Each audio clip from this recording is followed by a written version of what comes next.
another season of Lifestyle Expose, and I'm here to bring you some glaze and glamour. Well, I'm your regular host, Laura Igwilo, and I'm joined here with the crowned Miss Tourism Planet, Mildred Odimegwu. She emerged the second runner-up of the Miss Tourism Pageant Nigeria, awarded the title Miss Tourism Planet, and she'll be representing the country in India later this year. Before I bring her on the show, let us just take a look at this. Second runner-up goes to I don't know where you Miss Kelly. Miss Kelly, ladies and gentlemen. Wow. Congratulations.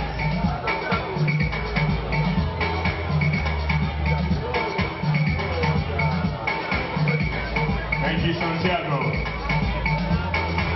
A young man with a great vision.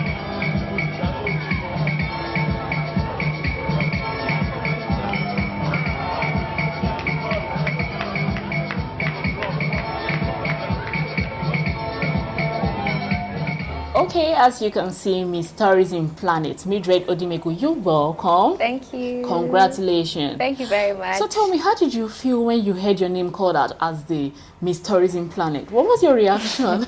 It was something different. It was a huge moment for me. It was because it was a great moment because I didn't see it coming. There were 35 girls in the house. Wow. Beautiful girls, intelligent girls. So I was like, okay, who's it gonna be? Is it gonna be Anambra, Imo, or different girls? So me being called as second runner-up was something great. I really thank God. Okay, so why did you even partake in the Miss Tourism at first? Since you were once a contestant for Miss Nigeria.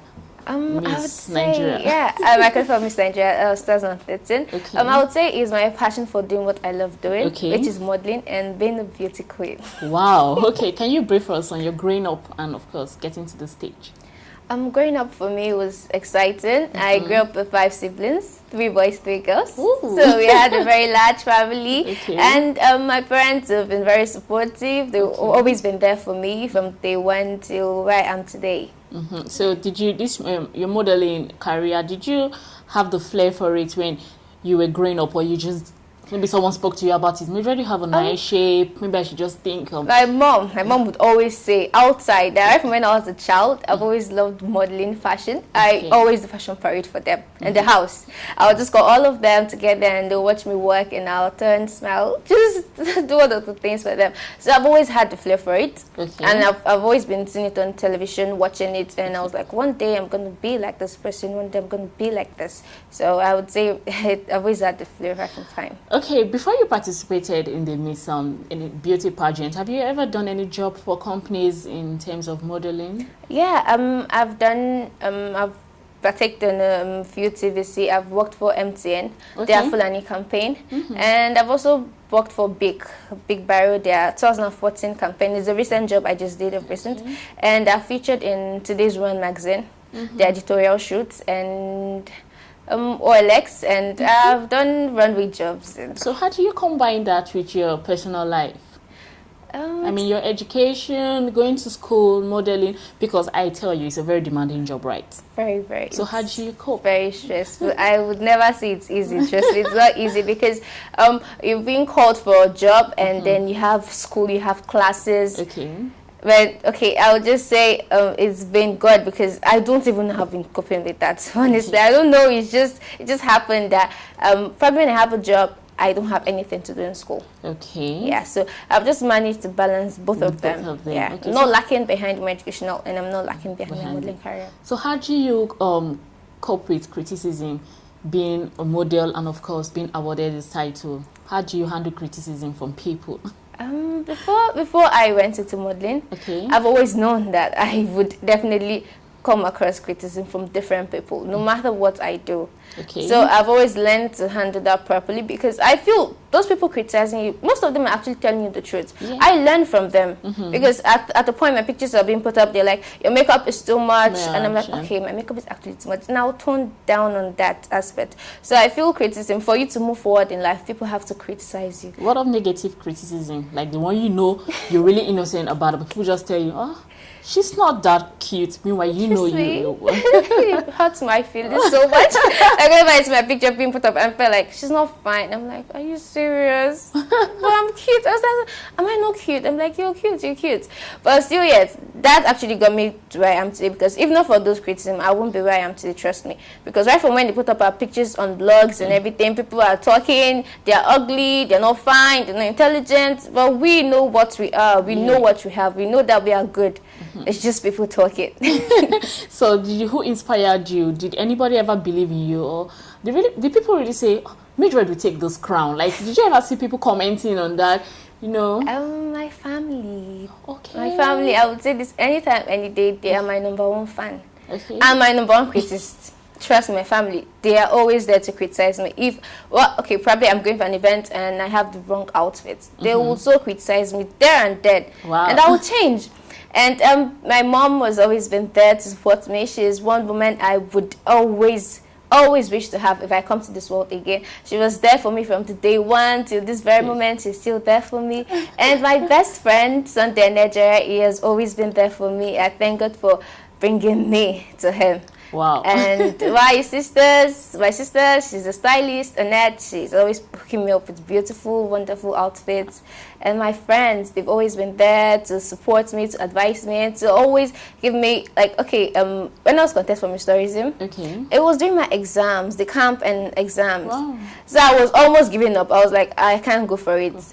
And fortunately enough, I finished my exams a day before the camp. Wow. So I would just say I got support from everybody I love. Yeah.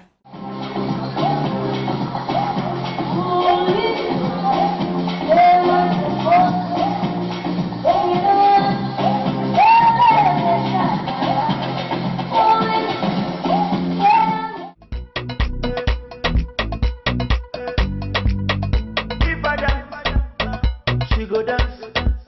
And if I move, she go move. Baby mama, if I dance, mama she go dance. I like you like that. And if I move, say she go move. Shingoro, pata kungoro, papa kungoro, mama kangoro. Okay, still with Miss Tourism Planet, Mildred Odimegwu.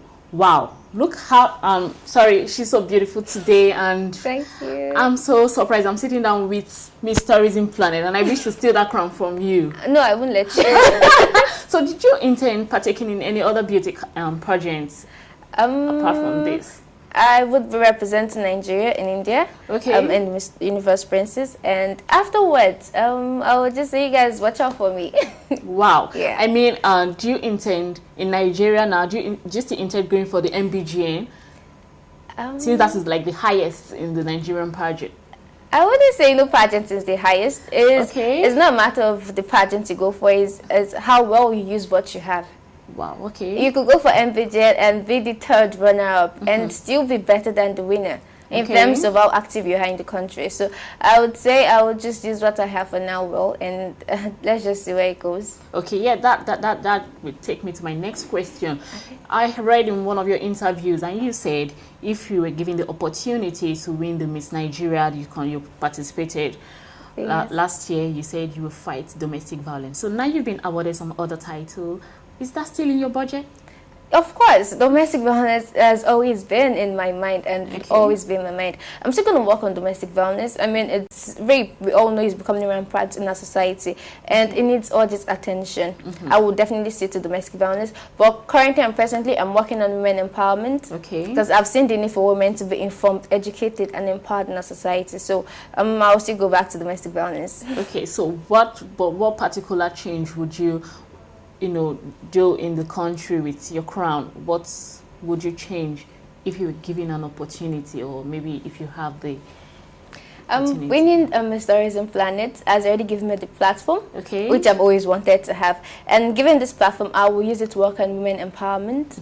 Basically, as a program that I would actually set up to see the challenges that Nigerian girls are facing in this society, and equip them with the information and skills to make them young ladies, to make them young women. We all know that gone are those days when they would say a life ends in the kitchen. life ends in secondary school. We're gonna have these days. Now, after secondary school, you can do things by yourself. You don't need to depend on anybody. You don't need to depend on white-collar jobs. And if you watch some of these girls, they all have talents. They all have skills. Some make hair. Very good, but they don't have the money, they don't have the right information, they don't have the right training to make them go further, to pursue their dreams. So I'm working on a program where I will get specialists in those fields and aspects, where they can talk to them, train them, to let them know that they still have a place in society as women and leaders. Yeah. Okay. So how do you handle pressure in school, knowing you awarded this title from friends and from other people? Basically, nothing has changed. I've always been a very friendly person. Okay. I'm very friendly. You look it. You look like a friendly person. I'm very friendly. They all know that in school, and I love smiling. So basically, even if you come up to me, hi Mildred, I'm like, even if I don't know you, I'm like, hi. So I feel I still the same thing for me. School, friends, it's the same thing. So how do you handle your male fans? Of course, a lot of guys now would be tripping. I would say that my number one fans today are the male. Yeah, trust me, yeah. Okay. Because every male appreciates beautiful things, beautiful women. So they are my number one fans, and I handle them properly. And I would say they should just keep loving me. I love them too. Okay, so what is your spec for your ideal man, for an ideal man? What is your idea for an ideal man? Do you think it's just them seeing you because you're beautiful? What do you think you will appreciate in a man? What I appreciate in a man is a man that appreciates the qualities I have. Okay. That knows that I'm intelligent, I'm a beautiful woman, and I'm a woman that have prospects of the future. Okay. And a man that is God-fearing, that puts God first in everything. Yeah. Okay, so can you give us I'm not a model anymore, because I was once a model, but now the models out there and the aspiring models out there, can you just give them a little advice? My advice to the models out there is something I've always held close to my heart growing up, and that's got me to where I am today. Always wear your invisible crown. Even without the visible crown, you are still a queen. You just need to find your purpose and what you want to do, and take it seriously. Be determined, focus, and you will get there. Okay. You know, a lot of people do see this modeling thing as something that is planned. Like, people already say they already know the winner, I don't need to participate. Do you think when you participated, do you really see something like that?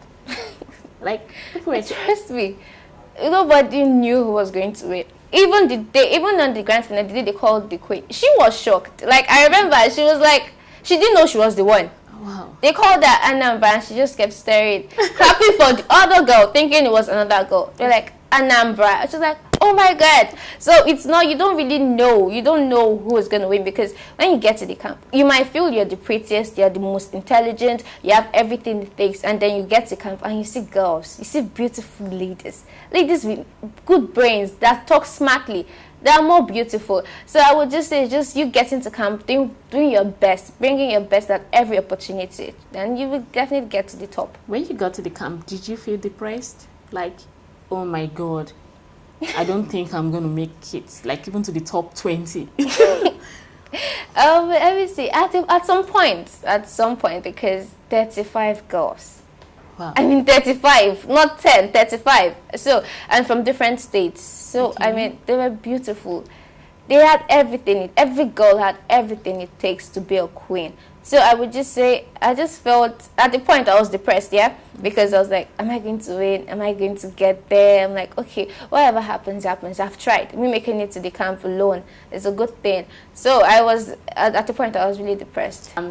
I can't just stop staring at your face, actually. Thank you. And I will still steal that crown. No, you won't. I won't let you. Okay. All right. And that was Miss Tourism Planet, Mildred Odimegwu. And of course, she really had a nice time with me, and I had a nice time with you. Of course, I love you already. And we all wish her well. We wish you well in India and represent the country so well. Thank you. And we hope you come out with a crown better than this. I wish. Okay, and that'll be all on Lifestyle Expose. Don't forget to contact me on Lifestyle at WebTV NG on my social media platform, Facebook and Twitter. Till then, do have a pleasant weekend. Bye.